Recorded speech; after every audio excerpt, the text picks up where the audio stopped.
Then, handing them his royal signet, he said, "Come out to the coast, we'll get together, have a few laughs." What's going on YouTube? It's Filthy, and we're back with another video. Another super early beginner tip for Raid Shadow Legends. The first hero you always get out of your first green shard you open is Sniper, guaranteed, 100%. Everybody gets them. She is a Dark Elf, she's an uncommon, she's an attack-based champion, and the question is, should you invest in her, should you build her? Now, it's quite funny because if you look at the rankings here, so if you go and look at the in-game ratings, you would think she is absolutely shit hot because we've got lots of lovely green here. She scores 4.3 or above in everything. I mean, who's ranking her 4.3 in Demon Lord? That is terrible. It's absolutely dreadful. She sucks at Demon Lord.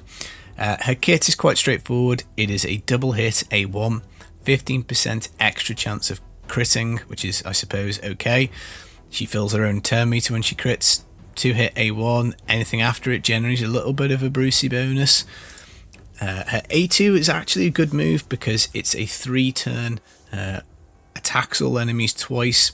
So every third turn you could be hitting all the enemies in front of you.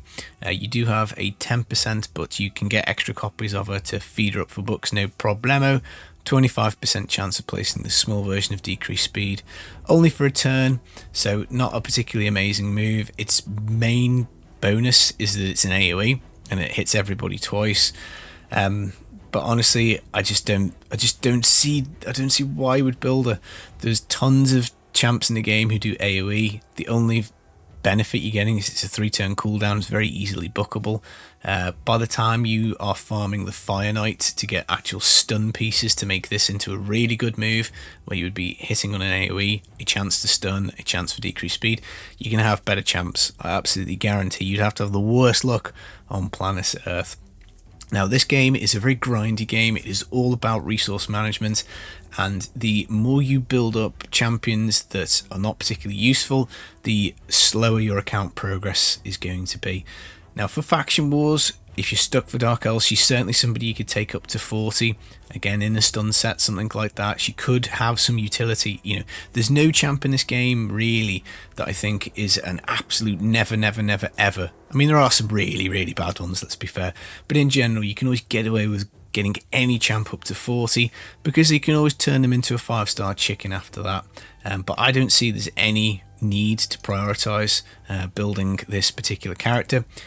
Kale, you'd be much better off getting Kale to 40 than you would getting a Sniper to 30. You'd be much better off getting Deacon Armstrong to 40 or 50. He's free, as per yesterday's video. Kale, good champion, you can always 60 him on a new account. So by the time you'd even get round to Sniper, she's going to be like third in this list. Out of even just the free starter characters that you have, you're going to have better champs. So I personally wouldn't bother investing in her. She's also Magic Affinity. You know, you're going to have a Magic Affinity, which is going to be your starter champ. So if you were to invest in an uncommon whose kit you thought was decent, you'd be looking for a Force Affinity, I think, really, to kind of like synergize out and have one green, one blue, one red, and that kind of thing. So for me, she's always a hard avoid. I might take her to 20 and then food her, but I'm never building her, I'm never investing her, I'm not taking her through Minotaur, I'm not giving her artifacts, I'm not leveling them up.